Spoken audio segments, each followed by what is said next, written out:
Welcome to the Future of Tourism podcast. I'm David Peacock.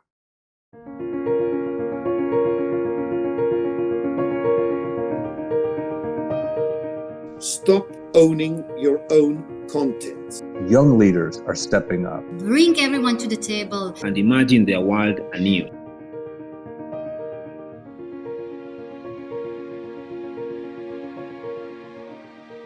There's an obvious necessity for tourism to create legacy value improvements and assets for the places and people that choose to play host to visitors.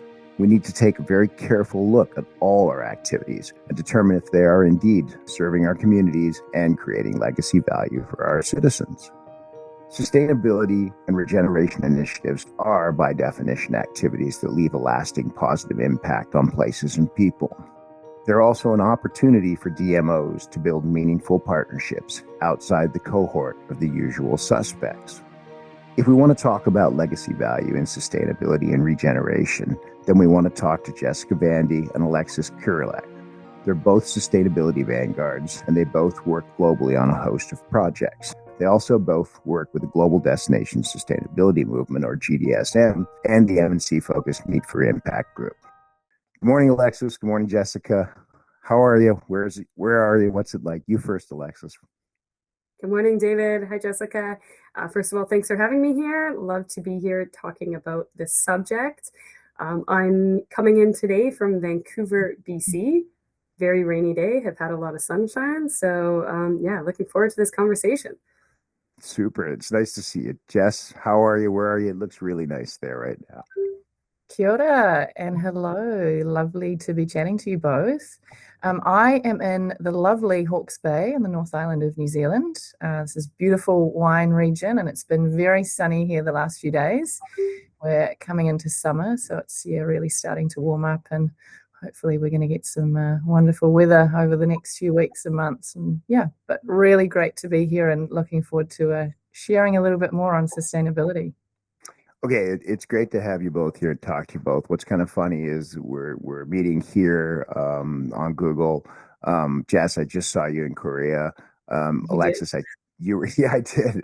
And then since then, though, I've also seen Alexis in St. Jacobs, Ontario, so back and forth across the country, and have been to Tel Aviv to talk sustainability with City DNA and with someone you both work with, GDSM movement, and my good friend Guy Bigwood. So it's not like we don't see each other, but it's great to see you again. All right, let's jump right in at a really high level. Alexis, you and I worked together. I think it spans more than 10 years. I think first at Intervistas. Currently, your GDS movement work is with RTO Forward organization that I work extensively with. In there, you're also working with 2031 with my good friend and peer, Greg Clausen, on global issues. Give us a 30,000 foot view, bookends on what are we talking about today? Where are we at in the global sustainability and regenerative movement? There's a lot happened. We could talk about tourism, coming to adopt it, but I think we're past that. We're into the action phase. Tell me what's going on. Yeah, I think that's a big question, David, and I don't think I get the whole 60 minutes of this, so I will try and keep it 30,000 feet. I can talk specifically to Canada and North America just because it's a bit of a different market than globally. You're right. Like we're seeing a lot of adoption and a lot of action taking place in Canada right now, and I think it's a really, really exciting time. There's a lot of recovery funds. A lot of those recovery funds are being spent on sustainable initiatives, training, education. It's rolling all the way down to the businesses, who's manufacturing for those businesses. This is some of the programs that are going to come out. And I think if we talk about the legacy of that, we're at the tip of the iceberg of what tourism can do for sustainability. Talking very high level, but, because with that, I want to say there's a lot happening.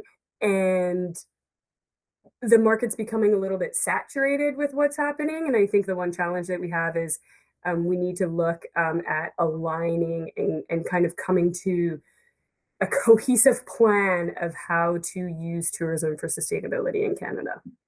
That's a great intro, and let's stick a pin in it right there because we'll come back to the legacy value. But I think you framed it really well. it's not even like we're all in the blocks on the track. It's like we've all decided we want to start running and jogging. We're at various stages. Jessica, that's a really interesting opportunity to jump back to all the way back to August to Korea, halfway around the Yeah. world. We were both guests in Goyang in South Korea. Phenomenal place, part of a 20-year strategy to build a destination with millions of people and all the services that go therein, and to own a big piece of the Asian meetings conventions industry within those 2 decades.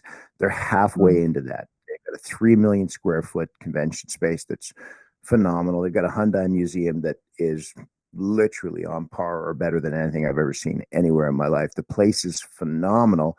But in the middle of that 20-year strategy, boom, COVID, right? You and I are right there at the end of that as I thought, just so graciously handled the fact that they're all completely aware they have to make a shift. Tell me about Goyang. Tell me what you saw. Yeah, Goyang was a really fascinating experience for me, and I think just in general, because they've got, I mean, we were invited to Goyang Destination Week, which is an entire week that's very much around the destination tourism, sustainability, very centered on dignitaries and, VIPs, and getting people to this event to go and speak about, sustainability, around governance, around what that destination can really do to grow and evolve. And of course, we were there to take a few workshops for people not just from Goyang or Korea. We invited guests from Japan and Thailand, obviously us. There are a whole range of us. Yeah, Malaysia that were attending. I think probably the big takeaway for me from that week was the rebuild that they're going through now and the acknowledgement of what they're having to do. But equally, and I see this certainly from a GDS perspective, the gains that they are making in a short space of time, they're investing heavily right now to really ensure that within a couple of years, they are going to be rebuilt and they're going to be even better. I think I was probably quite surprised at just how quickly they are moving on this, and it's exciting, and it got me excited. I felt really passionate about sustainability again from this event, from the people that were there, from what they were willing to share, and just the gains they're making so rapidly. Yeah, I think that was probably a big takeaway. Couldn't agree more with you. Mm. You're walking into a situation that, from a sort of intellectual perspective, you're walking into a situation that's an incredible flux, but the whole 4-day process played out so beautifully. I mean, there was a full sustainability conference attached at the end of GDS week for participants. I think you had 70 people stay for that. I think you hit on a really important point in there. It started a decade ago with planning. And in that planning, even then, they were talking very early steps about sustainability. So to see them as they look at the middle of their program and say, we have to pivot, we have to literally make millions of square feet and thousands of hotel rooms serve a dual purpose. And I've got some observations on that later. But I think it's really important, the fact that the reason they included sustainability in that is twofold. One, like everyone else in the world, they woke up and said, oh my gosh, this has become a central issue for tourism, inbound travelers traveling, whatever you like. But also they'd already committed to it, which comes back, Alexis, to what you were talking about, is how do you make sure that the work you do now has some traction in order to create that legacy value? I couldn't agree with you more. Here in Canada, there's a lot of action. There's a lot of money floating around. Can't be critical of a lot of money floating around, but you sure do like to see it applied with some enduring value. And since we're talking about legacy, I mean, of course we wanted to have legacy value, but let's talk about the gains that can be made as people are coming to the table. We can talk about the early adopters and the leaders, but they are a little bit further ahead, and they've got fully developed programs, and they've made commitments to 5 and 10 and 25-year plans with outcomes. But as we see this new cohort of people who have woken up to the idea that this must be a central part of their plans, and they're in this early phase of gathering information, what has to happen? Yeah, so I think you make a good point about the early adopters and the leaders, because from my perspective and from what I've seen, so we work with, 70 plus destinations all over the world. We're about to now be working with 25 destinations in Canada, at least. That's a huge increase from 2019. That's with strategy indexing. Like you had said that, we kind of, different people, different organizations are at different parts of this journey, and we need to crawl and then walk and then run. So I've seen these early adopters and these leaders continuing to invest and lead and move forward, which is amazing. And we don't want to leave them out, but we're going to see a lot of places fill those empty slots that they're leaving behind.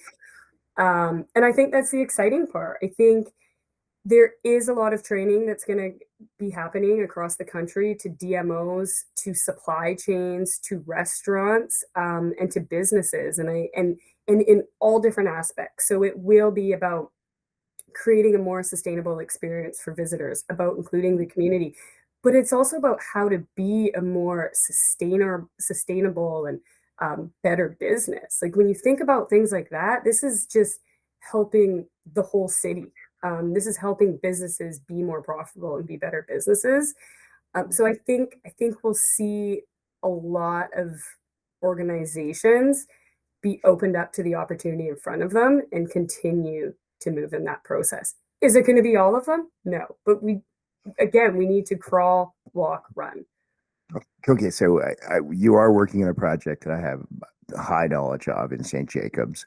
Yeah.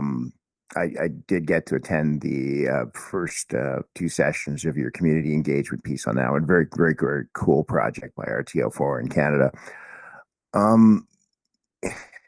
Interesting thing here. So if I said to you, was sustainability well received in that room, it would be an understatement. It was expected. As everyone sat down, then there were businesses from the business improvement area, there were citizens, there were town council residents.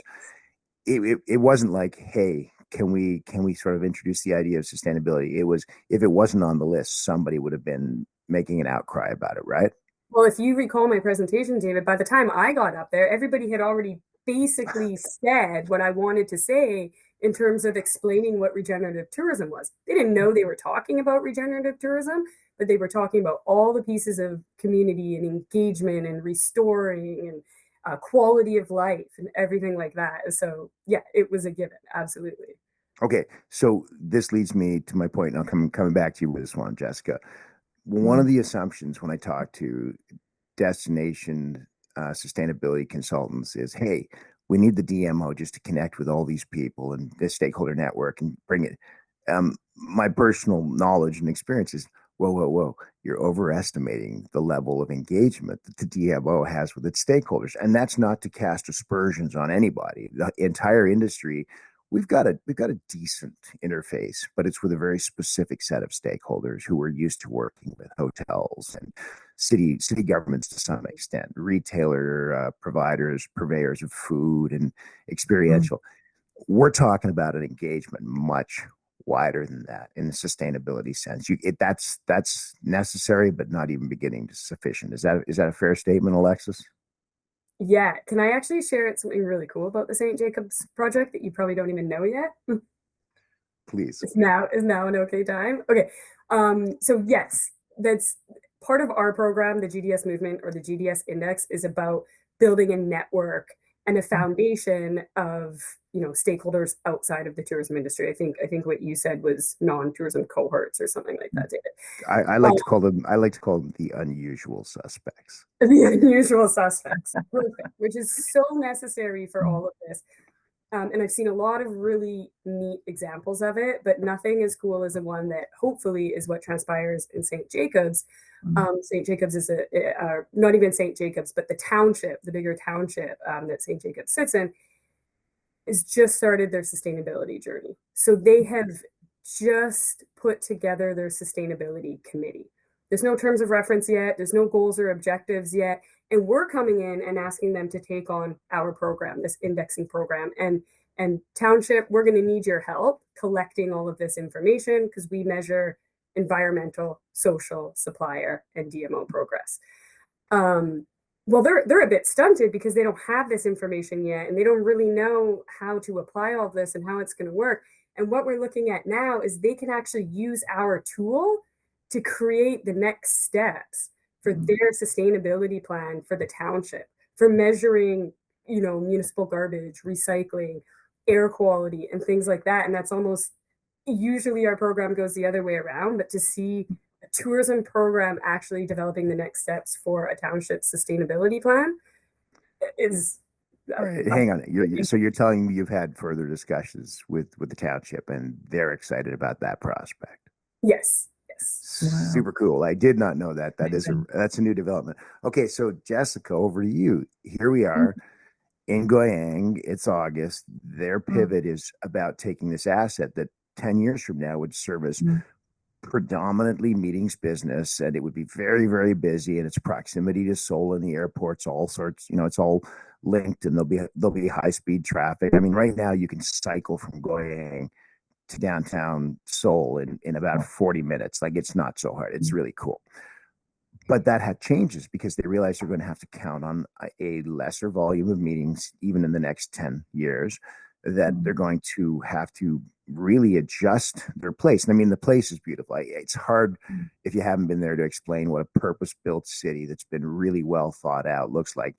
It's weird. It's just kind of evolving out of bare space. And then all of a sudden there's a massive world-class aquarium next to a convention center beside, which is what is essentially a Neiman Marcus area of shopping, beautiful hotels. You feel safe the whole time.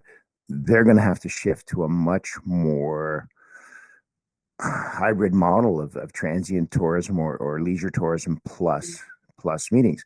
But let's talk about the engagement piece there, because you couldn't build something like this in most countries. The fact that it is a centralized government with a 20-year plan.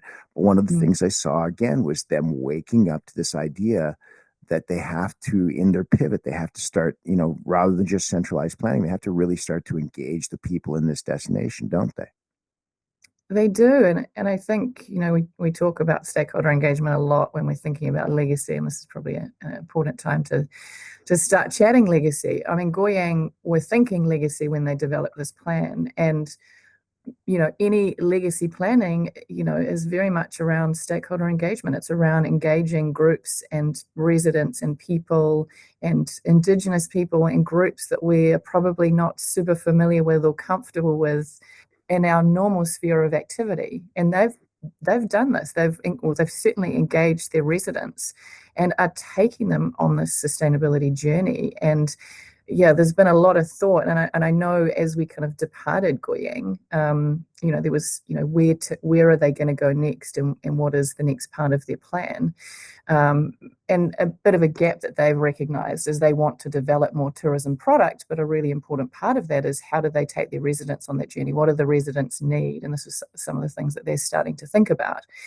And I really admire how they've gone about this. It's fascinating to see, because they're now, developing the city is very much based around the needs and desires of their residents, and some of this, through this stakeholder engagement or stakeholder consultation process. Quite incredible to see. Well, it is, and it's hard not to feel like you have to underline the fact that was a further on thing, though. That engagement piece probably would have taken 5 or 6 years from now, is to continue, literally, I'm going to be frank, continue to build the population, the destination, and the assets all at the same time. They can do that. Okay, so we've talked about the idea that sustainability obviously is the ultimate legacy. Regeneration is the ultimate legacy in this whole thing. And once you get pulled into the global sustainability movement, it hits you, unless everybody's working hard, not just to reduce, but to regenerate, we never get there. So obviously, no argument against the fact that regeneration is the ultimate legacy value. But as human beings, we need to create small legacies along the way, because we have to deal with our populations who need to see progress in their lifetime. It's great. And we're going to have to think like our First Nations peers in Canada. We can't just ask all the progress in our lifetime. We have to see the next 7 generations and see where they're going to go. But that said, you have started to point some really important when I say short term, nowadays I'm talking 3 to 5 years. I think one of the worst things that ever happened in tourism was the 12-month plan. We got stuck in marketing for 40 years because of the 12-month plan. There's no such thing. Cannot be. So looking 3 years in a St. Jacobs or looking 3 years in a Goyang, we have to have legacy value wins on sustainability. Alexis, you jumped the gun, always ahead of the class, and talked about one of the first ones, which is if the township thinks it can create its regeneration model out of the GDS part of the St. Jacobs initiative. Super cool. That's legacy asset one. You've got another couple things you like to talk about. I did run into Vancouver Island and their social what are they calling it? 4VI. Yeah, 4VI. Ran into 4VI and talking about their. No, sorry. Bookend that program for me. What are they calling it? So they're now a social enterprise. Thank you. Go on. Yes. Yeah. Tourism. They used to be Tourism Vancouver Island. They've switched into 4VI, and so they now operate as a social enterprise, which means a lot of their funds. I don't actually know how many of their funds, but majority of their funds have to go towards supporting community projects. But funny enough, I have a call with Meet for Impact and then after this call, because they're looking for new ways. Like we've been talking as an industry for so long, what are additional metrics to measure tourism, right? What does that look like?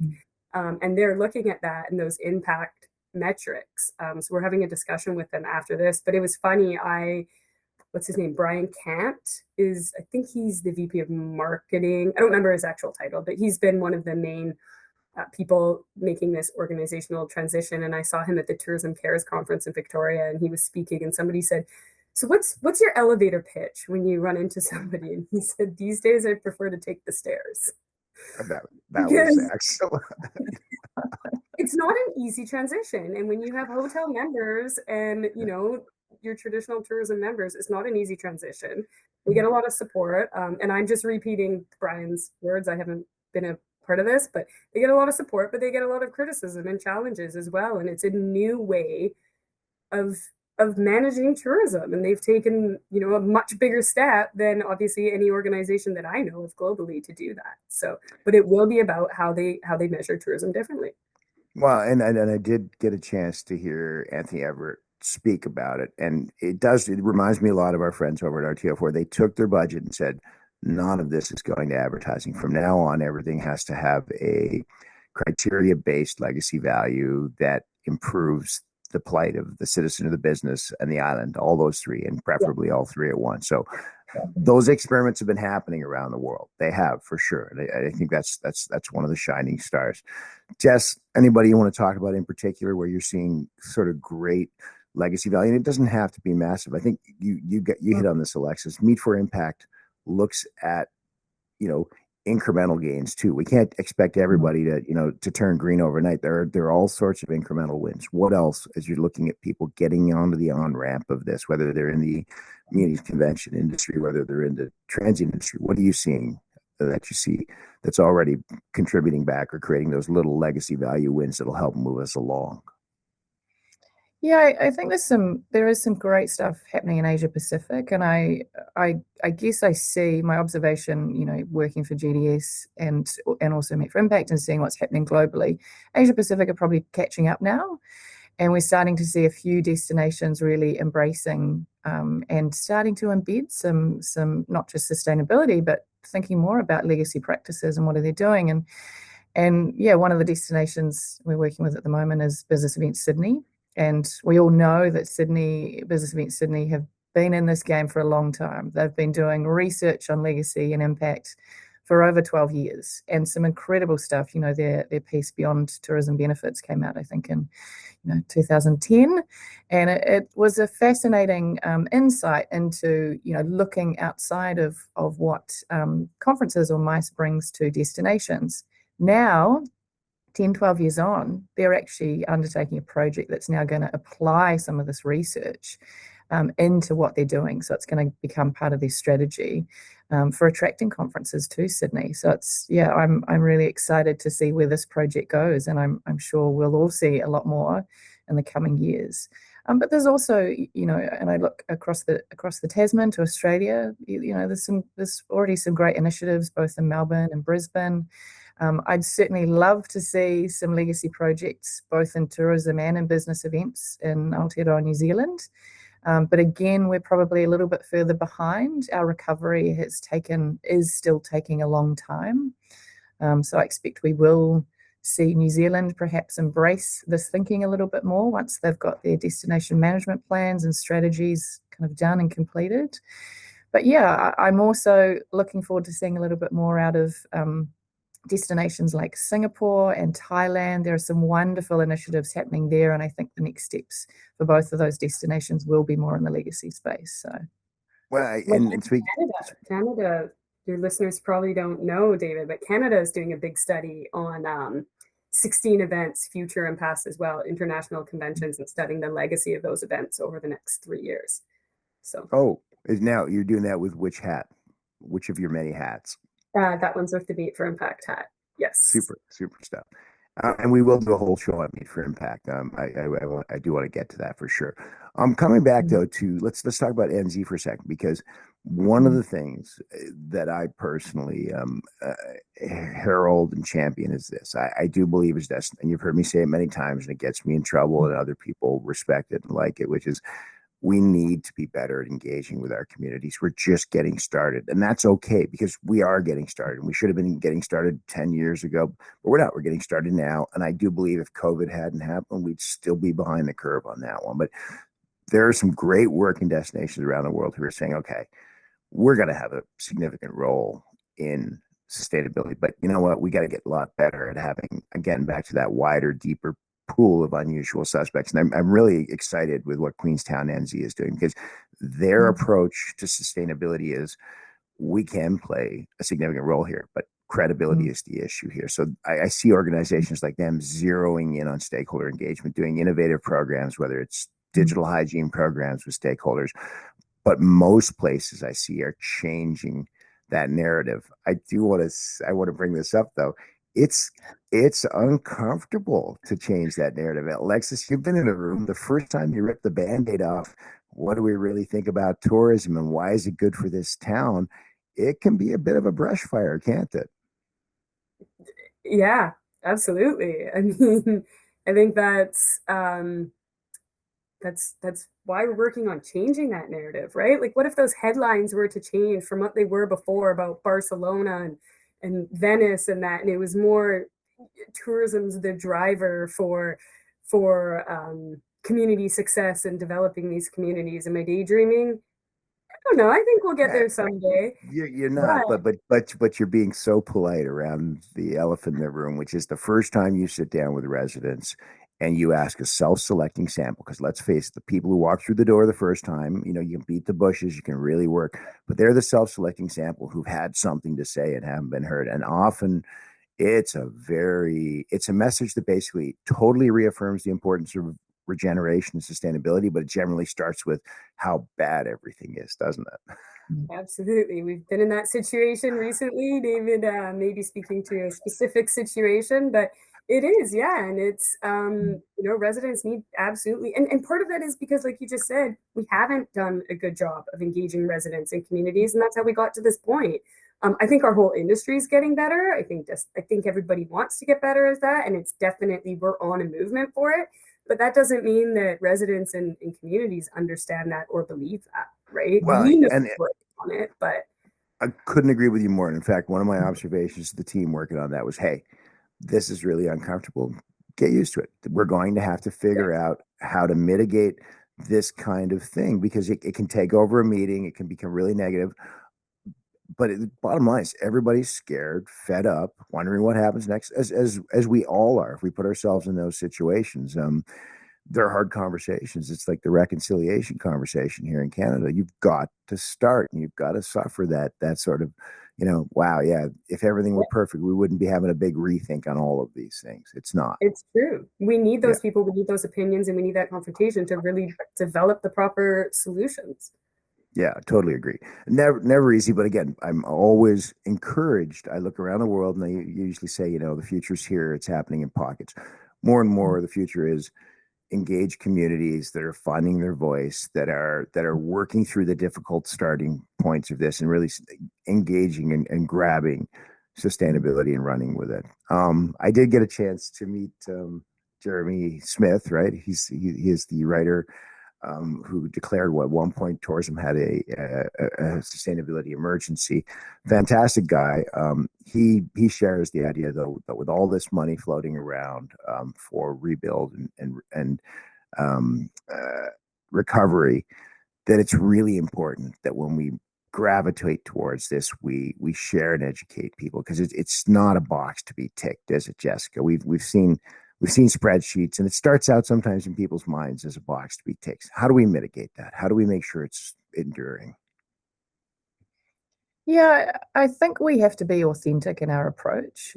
And I speak to Aotearoa New Zealand here. A really big part of what the shift that's happening in tourism is widening that net in terms of who the stakeholders are that we are engaging, and engaging with our local Indigenous communities a lot more, so our iwi and our hapu, and which also changing the narrative a little bit. Not let's shift from this word that we use around consulting Indigenous people, and we actually need to collaborate. And I say this because our Indigenous people, who are really, really big part of what we do here, are very much around collaboration, and they've been living regenerative practices for centuries. And so we have a responsibility not just to consult, we need to be collaborating with them and all parts of our community.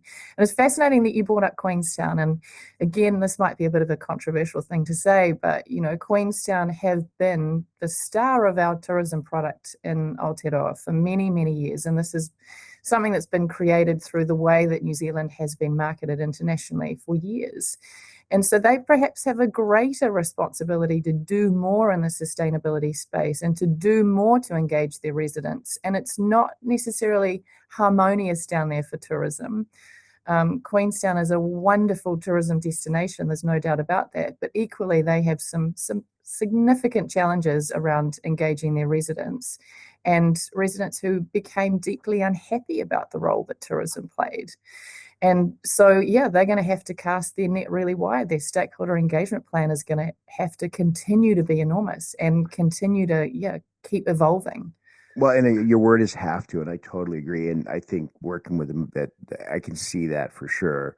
The pressures of success, and Barcelona is a great example. I mean, we can look at Barcelona, we can look at Queenstown, we can look at any of these places that feel it's. I mean, the one that comes up all the time is also Sedona, right? I mean, you have this place that represents some of the most authentic and important assets that need to be regenerated and sustained. And there's a lot of good work going on, but there's a lot of angst, and there's a lot of angst in Barcelona. And we're talking at the level of threats against people who work in the industry because people are fed up. But I totally agree. I mean, I think some of these places that feel this incredible pressure, you're right, they're going to step up and do the best work because they're incredible destinations.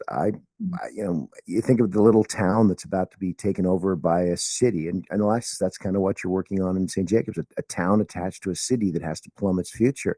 I've just moved to another small community in Canada that's the same. It's engage now or in the future, just be run by development, right? Yeah, absolutely. All right, so we're going to round this out. We're coming into our close time here.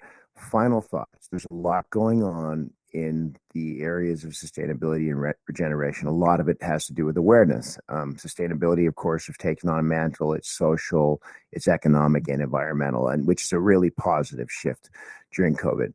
Most people are lining up to get started. I have one adage that I use in every industry I've ever worked in, from rock and roll to television to tourism, and it's this.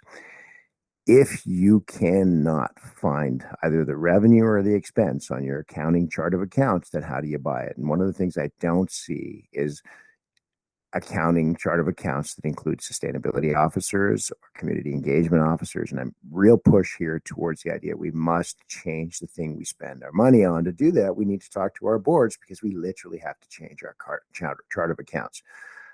That's my pitch for, hey, if you needed one tip from today. So what's your tip, Alexis? Can I just add to that before I get to my tip quickly? Give her. One of the things I am seeing, and I guess it is coming from the leaders, because it's people that were it's organizations that were part of the GDS index before COVID, Now what I'm seeing is when they give outreach to us, it's with new people from their team, new members of their team that are in Indigenous engagement or community engagement or sustainability experts with MBAs in sustainability. These organizations are growing their sustainability teams. And maybe that is my final point. Like these organizations are now looking at different KPIs slowly, but how do we get there? And that's all coming from sustainability strategies and community development strategies and these next steps, realizing that they need the what's the word that you use, David, for the Unusual yes, the unusual suspects to round out the team and to get there. And I'm so excited every time one of my destinations I'm sad to lose my original DMO contact, but to see these new roles come in place, like, that's what we need. We need to invest in it and create those teams and that expertise and that growth. Excellent observation. Jessica? Yeah, I wholeheartedly agree with you on that. I think more of a shift needs to happen into really seeking out, expertise from, outside sectors that tourism might not have, typically thought about. I guess the one thing I would like to see a lot more of here, certainly in the Asia Pacific region and in New Zealand, is I'd love to see our KPIs expanded beyond just economic input, because let's be honest, they mean nothing to residents. They just hold no value, and I still see it pumped out in comms. I still see it pushed out in the way that we talk about tourism and events. And if I'm just a resident of a city or a town and I see that published, it means nothing to me. I want to know how tourism is making a difference for communities. And the only way that we're going to start, being able to communicate this better is if we look at KPIs just beyond the economics. We have to look at the environment. We have to look at social, cultural innovation. There's a whole range of KPIs we've got to be considering. Well, Absolutely. then you need to talk more to Alexis, because she is working on a project where one of the outputs from one of the key consulting groups is we need to shift KPIs that understand destination strength, destination viability, community engagement, and those will not be the kind of pie chart graph numbers we're used to. Some of them will have qualitative aspects. Some of them will be related to things like NPS, but they're going to have to be different. So one of the charges I know the RTO4 has made to the consultants is, hey, we need different KPIs so that we can do this in the next town and have a framework for it. Yeah, absolutely. All right. It's super to see you both. It's always fun to speak to you both. Where are you off to next, Jess? Probably back to Sydney before the end of the year to carry on this bit of work on this project. But and then up to Europe in January. Those are the next trips. Alexis? Nice. I'm actually off to visit Rapid City. In South Dakota. We're doing a project there, very similar. They're developing, they have a new executive in place, developing a new tourism strategy, and it's based on sustainability and regeneration. So I'm really excited to go see what we can do there. All right, that's good travel coming up. That's cool. I'm off to Minnesota to advocacy, where sustainability has a front and center seat, because the two now are obviously inextricably linked. Alexis, will I see you in Ottawa for TIAC? Yes, that's my next trip. Not that it's not exciting, but I will see you in Ottawa. Hey, for the last 2 years, Ottawa's been kind of exciting at times. That's true. Yeah, I'm speaking with a bunch of other sustainability consultants as well. We'll be doing a panel, 7 minutes each. So come watch us. Is Meet for Impact there as well?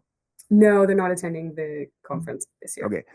So long and the short, and if we wait around an airport for an hour or two, we'll see each other at some point, all of us. We will. Absolutely. Right. And I look forward to it. All right. Cheers, guys. It's been really great. Thank you. Let's follow this up. I do want to do a separate piece on Meet for Impact, because I think some of the specific legacy stuff happening at the convention level, the MC level, is a real a template and harbinger for good stuff. It's very measurable. It's very calculable. It's tangible. And I think we have to look at that from the transient side and start to see that. And Alexis, I think it'll help influence your thinking on this massive project of measuring sustainability on a river that I've heard you've taken on. Perfect. All right. Take care, guys. Thanks. Thanks, Joe. Thank you. Bye.